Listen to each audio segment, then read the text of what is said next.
André. Boa noite. Boa noite. O tema do nosso jornal de hoje é a Itália. Estaremos trazendo para vocês algumas informações importantes sobre o país.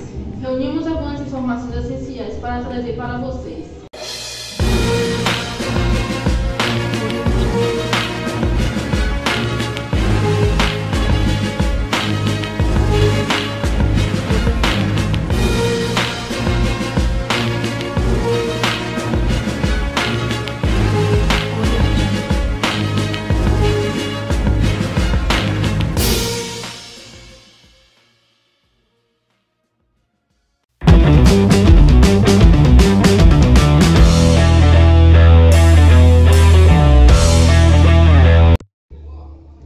A Itália, país europeu com uma longa costa mediterrânea, deixou uma marca poderosa na culinária e na cultura ocidentais. A capital Roma é sede do Vaticano e abriga obras de arte monumentais e ruínas antigas. Segundo a pesquisa, moravam no país 60,36 milhões em 2019. O atual presidente do país é o Sérgio Mattarella, nascido 23 de julho de 1941, idade de 79 anos. Ele é um jurista e político italiano, atual presidente da República Italiana desde 2015. Foi membro da Câmara dos Deputados entre 1983 e 2008 e teve vários mandatos de ministro. De 2011 a 2015, foi juiz da Corte Constitucional. É presidente do país desde 13 de fevereiro de 2015. Vamos saber um pouco mais das taxas de criminalidade do país diretamente com a nossa repórter do campo, Jucicleide.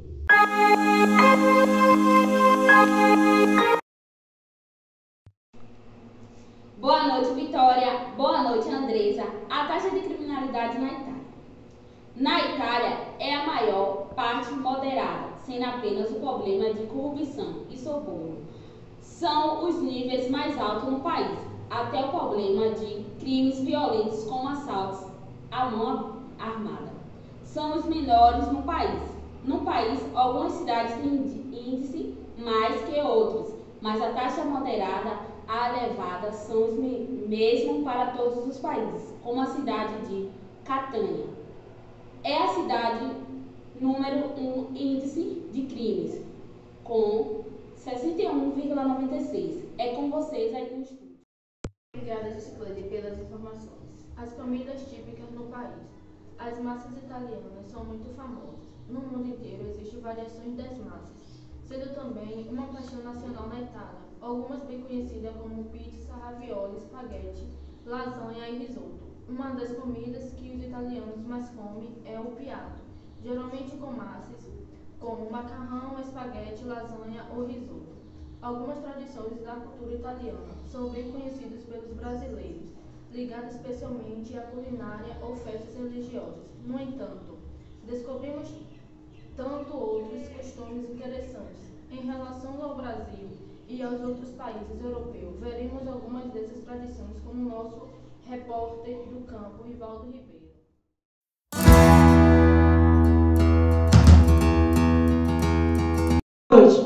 A Itália é uma referência mundial em vários temas, como moda, história, arquitetura, design, música, arte, cinema e, é claro, na culinária. Pizzas, massas, queijos e vinhos dispensam apresentações, mas o país da bota guarda uma série de particularidades, até mesmo quando se trata dessas delícias tão conhecidas. Em vários aspectos, é bem semelhante à cultura do slow food e da sonzonaria, tão praticada na França. Embora seja um país relativamente pequeno, as regiões da Itália possuem profundas diferenças no que se diz respeito à alimentação, que é uma das mais relevantes tradições da cultura local. Cada um tem um selo, o clima, os eventos, as técnicas e o cultivo de preparação e suas especialidades. Claro, em todo o país você vai encontrar excelentes pizzas e gelatos, mas cada região tem seus produtos. No domingo de Páscoa, em Florença, há um evento folclórico que acontece desde o século XI, chamado Explosão do Carro. Um carro puxado por dois bois Enfeitados seguem uma procissão até a pizza do ovo e chega lá. Um fio de cobre conecta o carro ao altar maior. Ao fim da cerimônia religiosa, o estopim é aceso e explode o carro em meio ao fogo de artifício, como veremos. Ci siamo, seguiamo con molta attenzione, siamo pronti al volo della colombina. Attenzione, è partito l'accensione, ecco la colombina partita, la seguiamo, molto bene, tutto bene per il momento, uscita.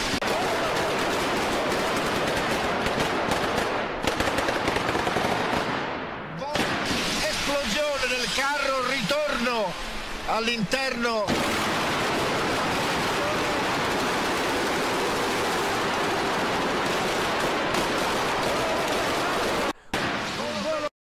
Perfetto volo della Colombina.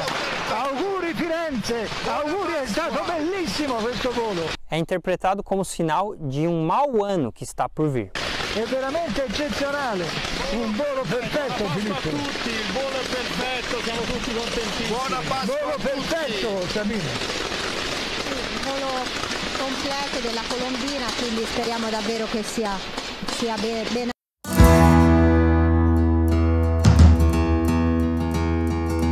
Outra procissão incrível é a das serpentes. Em Concolho, na região de Ambroso, na primeira semana de maio, a imagem do padroeiro São Domênico é decorada com serpentes vivas. Isso mesmo.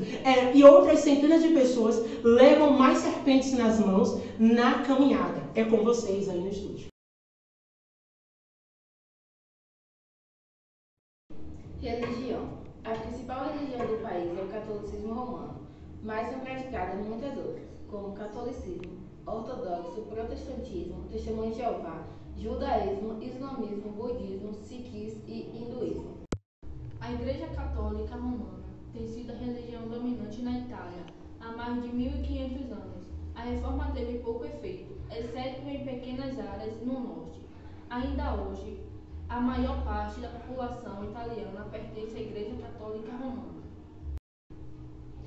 A Itália tem 225 dioceses e arquidioceses, mais do que qualquer outro país no mundo, com exceção do Brasil. Desde a virada dos séculos, as grandes cidades têm visto estabelecimento de congregações de evangelistas, batistas, anglicanos, metodistas e assim por diante. Muitas dessas congregações são formadas de não italianos que vivem na Itália. Em anos mais recentes, a Igreja de Jesus Cristo dos Santos dos Últimos Dias também estabeleceu congregações. Vamos ver um vídeo de uma entrevista de um pastor de uma igreja na Itália. Bem, a igreja já teve uma certa metamorfose em tudo isso, porque 20 anos atrás as coisas não estavam assim como estão hoje. Hoje não podemos ver com o próprio olho que 20 anos atrás, você para achar uma igreja evangélica em Roma, você achava a maioria delas embaixo, no subsolo.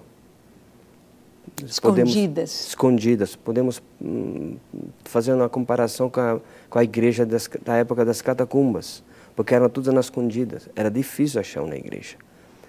E era sempre um pequeno grupo. Era difícil também achar um lugar para usar para esse propósito. Porque depois começamos a ter problema de terrorismo. Então a polícia interna, o governo, tiveram que fazer o rastreamento dessa igreja para saber o que está acontecendo no lugar de culto, saber que tipo de culto tem. Nós no começo éramos considerados de seita. Então teve uma barreira, algo que se opunha contra o crescimento. Hoje nós vemos a distância de 20 anos. Muitas coisas mudaram pela glória e pela graça de Deus. Amém. Hoje podemos encontrar em Roma igrejas no mesmo nível da estrada. Você pode colocar uma placa e dizer que aquela é uma igreja. Então essa liberdade, que eles chamam de liberdade religiosa, levou nós a ter mais coragem. Porque antes a gente estava com receio. Era difícil, muito difícil. Difícil achar, não te alugavam. As pessoas, se vinham saber que lá era para fazer um culto, não te davam. Muito preconceito. Muito preconceito, exatamente. Porque para eles, a maioria deles, nós somos traidores. Porque nós deixamos o catolicismo e se tornamos evangélicos, porque a percentuagem do evangélico na Itália não chega nem a 1%. Então, isso dá a ideia de que pressão está em cima de nós, discriminações. Você perde tudo, sua amizade, amigos, parentes, familiares. Isso aconteceu com você, Vitinho? Isso aconteceu conosco, comigo mesmo. Eu perdi tudo. Perdi amigos, parentes, a própria família. Não quis saber nada disso. Era um contínuo jogar pedra. Porque as palavras ferem mais que a pedra verdadeira. Essa palavra te machuca, porque você nunca pode esperar de um parente, do parecido de sangue, consanguíneo, que ele te diz algo. Você é um traidor porque você deixou isso. Nem ele sabe o que está falando. Mas nós não olhamos a isso. Não ficamos presos nessas palavras. Nós continuamos. Porque não somos nós. É a própria Evangelho, o poder que está na palavra de Deus que se cumpre. E com o passar do tempo, Vicenzo, como foi? A família começou a aceitar, a ver que vocês não eram traidores. Como que foi e como está sendo hoje? Isso foi algo sobrenatural. Sim. Porque com a nossa força não conseguimos. E como diz a palavra de Deus, que o nosso combatimento não é contra o carne e sangue, mas contra principados e potestades. Sim. Então, quando nós começamos a orar nessa direção, aquele pouco que nós éramos, conseguimos quebrar isso. Aleluia. É devagarzinho quebrando, primeiro nas nossas 4 paredes. Começando a quebrar da nossa redor, da família, eles começaram a se abrir conosco. Sim. E se procurar. E na hora da necessidade, foram eles que vieram a nós, batendo na nossa porta. Religião na Itália em 2019. Catolicismo romano, 80%.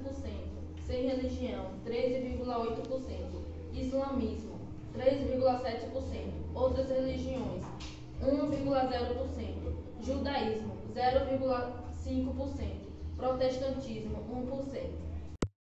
Houve um caso onde uma mulher processou o país por ter colocado um crucifixo numa escola, pois ela alegava, abre aspas, de que a posição de crucifixos em escolas públicas violava não só o direito fundamental titularizado pelos pais, no sentido de educar seus filhos de acordo com suas próprias premissas religiosas ou filosóficas, mas por igual direito fundamental à liberdade de crença, a proibir quaisquer comportamentos públicos que pudesse gerar, ainda que indiretamente, indevida indução, manipulação ou ilegítimo dirigismo estatal, quando tema a livre formação de preferências religiosas, ou a religiosa ou antirreligiosas.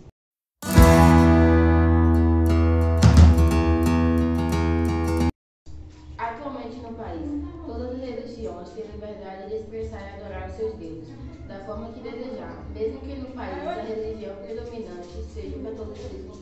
A população evangélica continua fazendo a obra do Senhor nas cidades da Itália, como veremos com a nossa reportagem a seguir.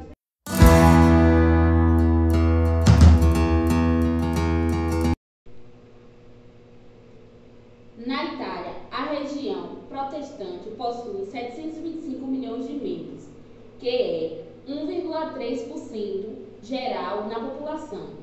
A anglicana possui 50 mil de membros, que é 0,08%. Os evangélicos pentecostais são 550 mil, que são 0,94%. Durante o culto, o missionário Gilberto Júnior, que atua na província de Mantova, ao norte da Itália, esteve a primeira igreja batista de Campo Grande e informou que, de uma população de 60 milhões de habitantes, apenas 180 mil são evangélicos, ou seja, apenas 0,3% dos habitantes conhecem verdadeiramente Jesus Cristo.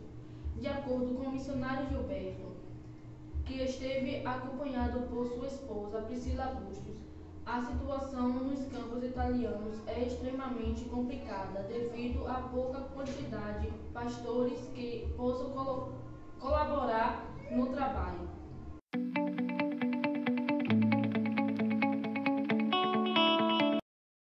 missionária, Priscila Busto, esposa de Edilberto, afirmou que outra barreira enfrentada é a grande presença de católicos, muçulmanos, bruxos e satanistas. Eles têm templos grandiosos, os satanistas, por exemplo, têm um templo enorme. E só nos últimos 2 anos os muçulmanos construíram várias novas mesquitas. Precisamos que os irmãos orem por esse trabalho, é muito difícil, mas cremos que Deus pode fazer uma obra grandiosa naquele lugar.